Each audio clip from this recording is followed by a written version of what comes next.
Fala galera, beleza? Vamos começar agora a falar aqui um pouquinho sobre calorimetria, né? E para isso vamos primeiro definir o que é capacidade térmica, calor específico e por aí vai, né?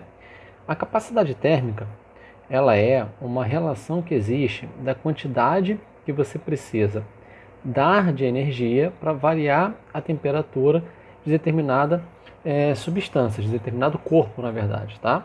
Então, olhando a fórmula fica mais fácil de entender. Olha só, o que a gente tem aqui?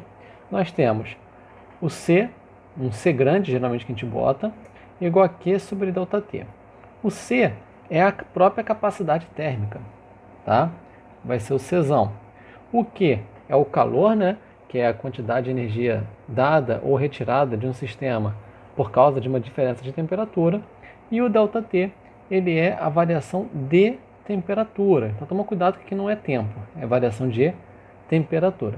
As unidades que a gente vai usar, de preferência, tá? Elas são calor, vai ser em caloria, tudo bem? ΔT, a variação de temperatura, vai ser em graus Celsius. E a capacidade térmica, portanto, vai ser o quê? Vai ser caloria por grau Celsius. No SI, né, no Sistema Internacional de Unidades, nós vamos usar outras unidades, né? A gente vai colocar o calor como Joule, a temperatura como Kelvin e a capacidade térmica Joule por Kelvin. Tudo bem? Bom, aplicação direta disso aí, ó. Qual a capacidade térmica de um corpo que precisa de 120 calorias para elevar a sua temperatura em 6 graus Celsius, né? Então você tem aqui a energia que vai ser dada, né, em forma de calor, e você tem a variação de temperatura. É só substituir, né, capacidade térmica igual o Q, né, 120 dividido por 6 graus. E aí, 120 dividido por 6 vai dar 20, né? Qual a unidade? Ó, caloria por grau Celsius. Tudo bem? Bom, o que significa isso na prática? Significa que esse corpo, né, a cada 20 calorias que você dá para ele aumenta a temperatura dele em 1 grau Celsius. Ok? Da mesma forma que a cada 20 calorias que você retira desse corpo, né, ele abaixa 1 grau Celsius a temperatura que ele tem. Tá? É importante você ter essa noção. Então você pode pensar também de forma qualitativa em qual é o corpo que tem uma maior capacidade térmica, né? Pensando, por exemplo, em encostar uma pedra de gelo ou um pedaço de metal, dá para você pensar dessa forma, né? Por exemplo, se eu falo para você que tem dois corpos, ok? Vou fazer uma análise aqui rapidinha. Um deles tem 20 calorias por grau Celsius de calor específico e o outro tem 80 calorias por grau Celsius de calor específico. Qual desses dois é um corpo mais fácil de você esquentar, né? Qual deles você consegue esquentar mais rápido? Bom, é o de cima, né? Porque 20 calorias por grau Celsius significa que você precisa de quê? De menos energia, né, de 20 calorias, para elevar em 1 grau Celsius. 80 significa que precisa de mais, tudo bem? Então, quanto maior a capacidade térmica de uma substância, de um objeto, né, ele indica que é mais difícil de você esquentar ou resfriar ele, tudo bem? Bom, e você também pode se perguntar o seguinte, eu sei que às vezes eu tenho uma barra de ferro, né, e um copo de ferro, né, que são feitos da mesma substância, ferro, mas com comportamentos térmicos diferentes, né? Às vezes, esquentar uma barra comprida de ferro demora muito mais tempo do que você esquentar um copinho de ferro. Por quê? Por causa do tamanho, da quantidade que você tem aí de substância, apesar de ser feito da mesma coisa, de ferro, né? Então, quando você falar de um corpo de forma geral relacionando temperatura, né, com energia, você pensa em capacidade térmica. Mas se você quer apenas relacionar a substância, você vai pensar em uma outra coisa, que é o que a gente chama de calor específico. Tudo bem? Quando você dá energia para um objeto, ele pode fazer duas coisas. Ou ele pode mudar de fase, né, mudar de estado, ou então ele pode esquentar. É isso que pode acontecer. A parte da energia que é dada e o corpo ele aumenta ou diminui a temperatura, a gente fala que é o calor sensível, tudo bem? E esse calor sensível, ele depende de três coisas. Ele se relaciona com três coisas: com a massa do objeto, com o calor específico do objeto e a variação de temperatura. Então, olha só. Observa que eu falei calor sensível e calor específico. Qual é a diferença que a gente vai ter aqui? Bom, quando eu dou energia para um corpo, ele pode variar a temperatura. A gente viu que tem essa relação aqui, ó. Capacidade térmica, ela depende de energia, né, o calor e a variação de temperatura. Mas eu posso pensar apenas em relação à substância, ok? Então, assim, eu sei que o ferro ele tem uma capacidade de variar a temperatura diretamente ligada à energia que você dá para ele.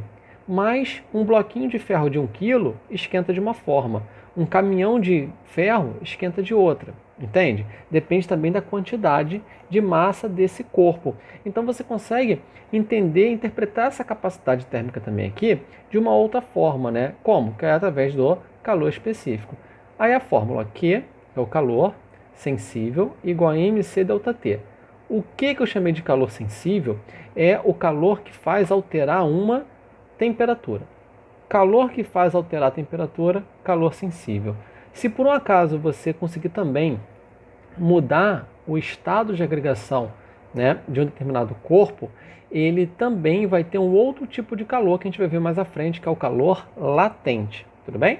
Então, o calor sensível é o calor que faz mudar a temperatura. E ele depende da massa, calor específico, que é o C, e o ΔT, que é a variação de temperatura. O que nós vamos usar geralmente caloria, o M geralmente grama, variação de temperatura geralmente grau Celsius, e o Czinho, que é o calor específico, vai ser caloria por grama grau Celsius. E o que significa esse calor específico? É a indicação de que cada substância ela reage de uma forma quando recebe energia, né? Ela vai falar o seguinte, ó, quem tem determinado calor específico, ele é mais fácil ou mais difícil de esquentar. Só que o interessante do calor específico é que ele não fala da quantidade de massa, você apenas analisa um objeto, né? Por exemplo, às vezes, esquentar um bloco de 1 tonelada de gelo é muito mais difícil do que você esquentar 5.000 toneladas de ferro. Por quê? Por causa da quantidade que você vai ter da substância, né? Se eu falar apenas assim, ó, quem é mais fácil de esquentar? O gelo ou o ferro? A primeira coisa que a gente pensa é o ferro, né? O ferro é um bom condutor térmico, então ele é fácil de esquentar. Mas se você tiver muito ferro, né? Por exemplo, 8 toneladas de ferro, ele vai demorar muito mais para esquentar do que um bloquinho de gelo, depende da quantidade. Quando eu quero falar do corpo de forma geral, eu vou pensar na capacidade térmica. Quando eu quero falar apenas da substância pura, eu vou falar do calor específico, tá? Vou dar dois exemplos aqui, ó. Imagina que você tem aí para análise a água. O calor específico da água tem que decorar, é 1 caloria por grama grau Celsius, ok? E vamos comparar com uma outra substância, tá? Aí eu vou botar aqui um valor de 0,2 calorias por grama grau Celsius. Provavelmente isso aqui é um metal, ok? Eu não conheço nenhum de cabeça que tem esse valor, mas só para a gente comparar. Qual desses dois, né, calores específicos indica que é mais fácil de esquentar uma substância? É o que tem o menor calor específico, né? O que significa 1 caloria por grama grau Celsius? Significa que se você der 1 caloria, 1 grama de água aumenta 1 grau Celsius a sua temperatura. E aqui embaixo, 0,2 calorias por grama grau Celsius, indica que se você der 0,2 calorias, né, 1 grama da substância aumenta 1 grau Celsius. Então, essa primeira parte que você tem, o número, né, indica a quantidade de energia que você vai ter para alterar em 1 grau Celsius a temperatura de 1 grama de determinada substância, tá? Aplicação. Qual a energia necessária para elevar 200 gramas de água de 20 graus Celsius a 30 graus Celsius? Bom, a energia necessária é o calor. Então, calor vai ser igual a massa 200 gramas, vezes calor específico, falou água, né?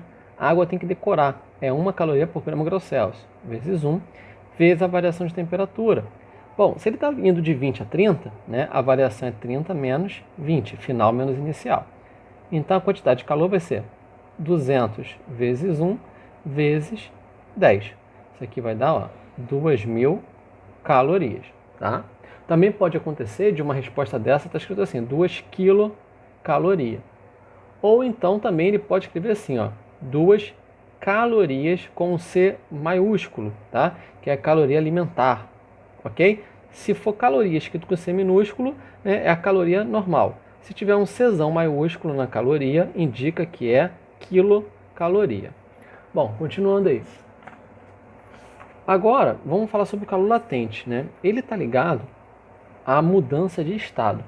Eu já falei que pode acontecer duas coisas quando você dá calor para uma substância. Ela pode alterar a temperatura ou alterar estado, ou as duas coisas, né? A parcela que altera a temperatura é o calor sensível. A parcela que altera a fase, né, o estado de agregação, é o calor latente. E como que a gente vai calcular isso? O calor latente, ele é a massa do objeto vezes o calor latente, tá? Esse calor latente aqui é uma característica que cada substância tem, e ela indica o quanto você precisa de energia para determinada massa mudar de fase. Então, olha só, o Q continua sendo calor, tá? Então vamos usar caloria. M geralmente é grama, e esse L de calor latente vai ser caloria por grama, ok? Então, exemplo aqui para aplicar. Qual a energia necessária para 100 gramas de gelo a 0 graus Celsius derreter completamente? O gelo já está a 0 graus Celsius, ele já está na temperatura que ele muda de fase, né, na pressão natural da atmosfera. Então, ele não precisa mais mudar a temperatura. Para ele derreter, ele só precisa mudar de fase. Então, a gente calcula por aqui, pelo calor latente. O calor latente vai ser a massa do gelo, 100 gramas, vezes o calor latente de fusão da água. Foi dado aqui, Esse valor é interessante de decorar, mas geralmente eles dão 80 calorias por grama. Então, aqui que a gente vai ter aqui, 100 vezes 80, 8.000 calorias, né? Então, para 100 gramas de gelo a 0 graus Celsius derreter, o que significa isso? Que vai virar 100 gramas de água a 0 graus Celsius também. Você precisa de 8.000 calorias. Aquele exemplo que eu tinha dado, né, antes da água, e de 20 a 30, 200 gramas de água, para ir de 20 a 30 precisa só de 2.000. Então, mudar de fase é muito mais difícil nessa situação do que aumentar a temperatura. Importante também fazer esse tipo de análise. Bom, e também é interessante falar muito, principalmente para quem vai fazer provas militares, sobre uma coisa chamada equivalente em água. O que é o equivalente em água? É a massa de água necessária para possuir uma capacidade térmica igual ao corpo considerado, né? Então, se eu falo assim, determinado corpo, né, uma bola de ferro, ela tem uma determinada capacidade térmica. O equivalente em água dessa substância é a quantidade de água que vai ter a mesma capacidade térmica, né? Então, olha só, qual é o equivalente em água que para um corpo de 100 gramas e calor específico 0,4 calorias por grama grau Celsius. E aí a gente pode pegar uma relação que existe entre a capacidade térmica e o calor específico. Deixa eu fazer aqui rapidinho. Olha só. A gente não sabe que o calor, a capacidade térmica é o calor sobre temperatura, né? Eu poderia passar a temperatura para o outro lado e chegar nessa relação aqui, Capacidade térmica vezes variação de temperatura igual ao calor. Tudo bem? Se eu pegar esse valor aqui de Q, né, e substituir aqui na fórmula, vai ficar C vezes ΔT igual a MC vezes ΔT. Vamos substituir, capacidade térmica vezes ΔT igual massa vezes calor específico, C pequenininho, C grandão, capacidade térmica é o grandão, vezes variação de temperatura. E eu posso cortar aqui a temperatura. E a gente chega na relação de que a capacidade térmica ela é igual a massa vezes o calor específico. Tudo bem? Isso é interessante porque a gente pode aplicar aqui direto. Ó. Qual é o equivalente em água para um corpo de 100 gramas e calor específico 0,4 calorias por grama grau Celsius? Então, vamos lá. Primeiro, a capacidade térmica desse corpo vai ser a massa, 100, vezes calor específico, 0,4. A capacidade térmica vai ser 100 vezes 0,4, 40, né? Calorias por grama, né? Bom, qual é o equivalente em água? O equivalente em água, ele vai ser a massa de água que tem a mesma capacidade térmica que isso daqui. Então vamos lá. Qual seria a capacidade térmica da água? Né? Seria a massa da água vezes o calor específico da água. Só que o calor específico da água é 1, né? Então a capacidade térmica da água, nessas unidades que a gente está usando, é igual à própria massa, né? Então geralmente a gente vai falar que a capacidade térmica, né, ela vai ser igual à massa equivalente, né, a esse valor aqui. Como assim? Vamos lá, vamos substituir. Ó. Capacidade térmica tem que ser quanto aqui? 40. Qual é a massa de água que eu tenho que colocar? Eu tenho que colocar um determinado valor que vezes 1 que dê 40. Então M vai ser quanto? 40 gramas. Então numericamente vai ser o mesmo valor, 40 e 40. Então qual é o equivalente em água desse corpo aqui? 40 gramas. Ou seja, 100 gramas desse corpo com esse calor específico tem a mesma capacidade térmica, tá, que 40 gramas de água. Isso que é o equivalente em água. Tudo bem? Bom, vamos passar. Vamos adiantar aqui. Próxima parte. Troca de calor. Né? Isso aqui é muito importante. Tá? Vou prestar bastante atenção aqui. Ó. A troca de calor, ela é uma relação que existe quando você mistura objetos de temperaturas diferentes, distintas. Né? A tendência natural do universo é atingir uma temperatura de equilíbrio. Como que acontece isso?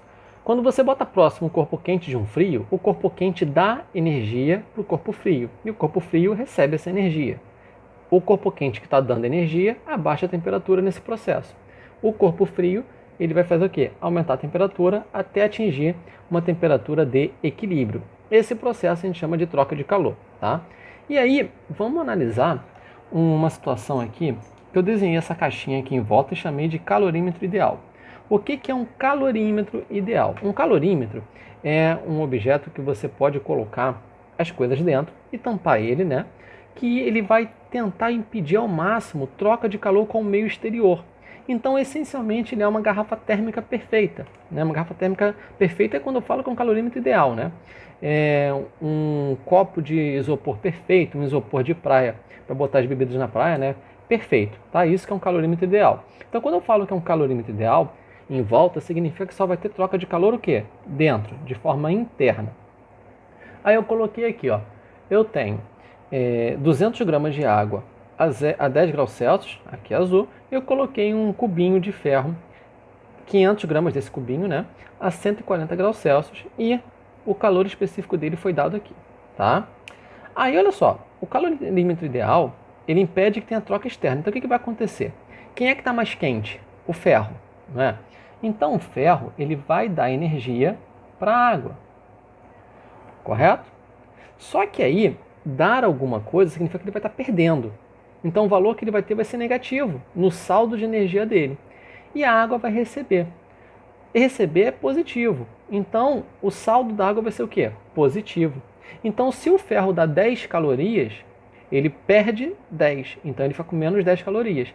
Já a água faz o quê? Ela recebe esses 10. E aí quando você faz isso, menos 10 mais 10 dá 0, não é? E se ele desse 20? A água receberia 20. Menos 20 com 20 dá 0. Então você repara que a quantidade de energia que um dá, o outro recebe. Né? E isso só vai mudar o quê? O sinal. Então por isso que eu escrevi isso daqui. Ó.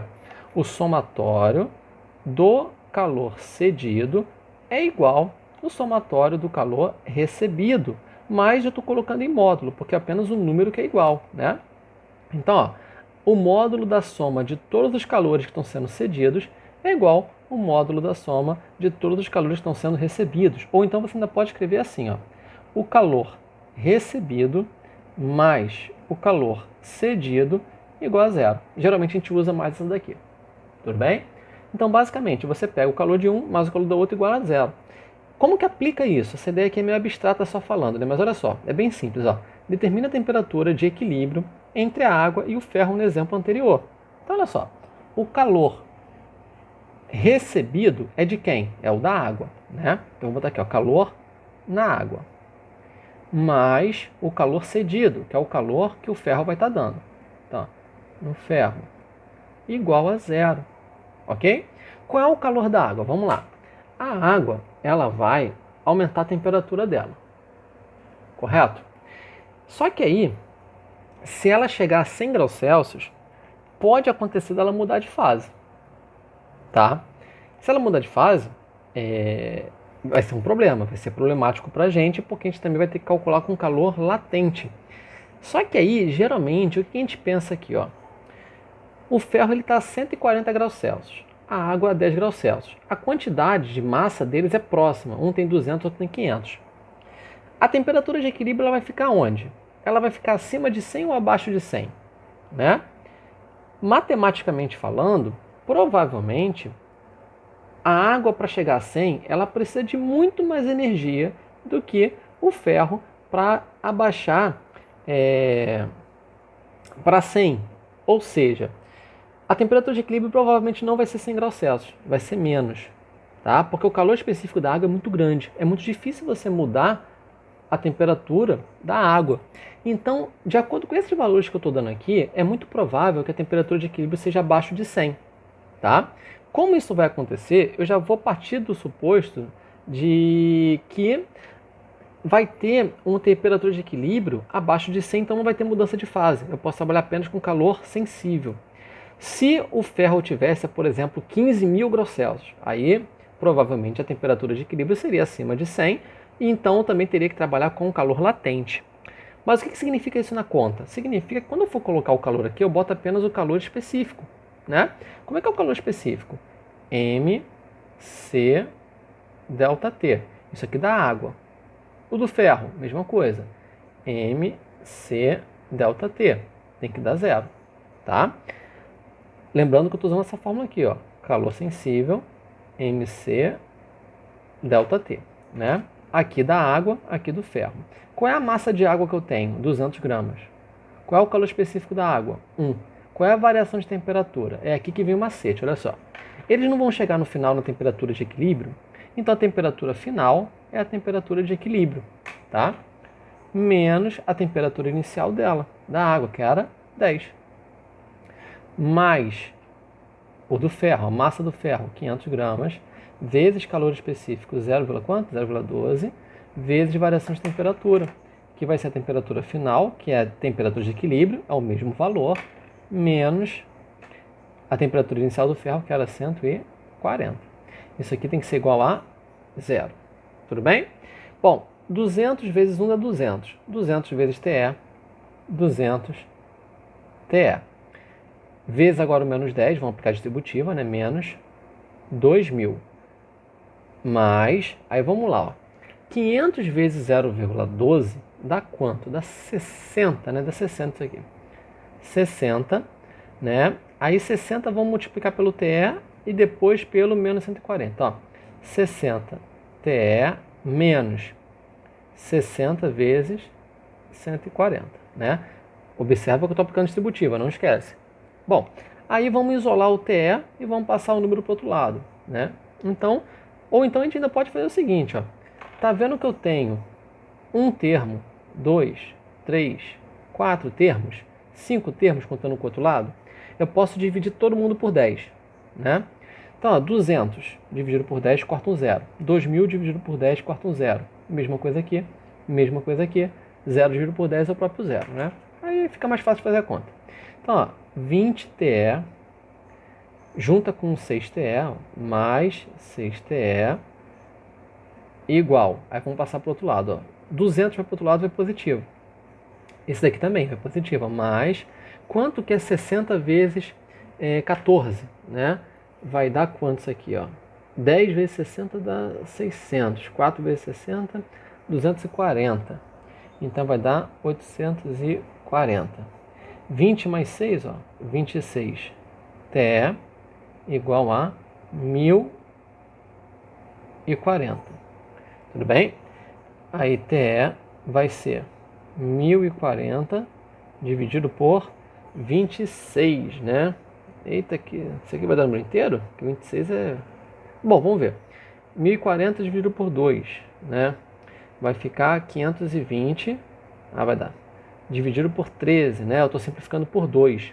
Aí 520 dividido por 13 dá quanto? Bom, 13 vezes 10, 130, vezes 20 dá 60, vezes 40, 520. Então, ó, 40, temperatura de equilíbrio, graus Celsius. Ok?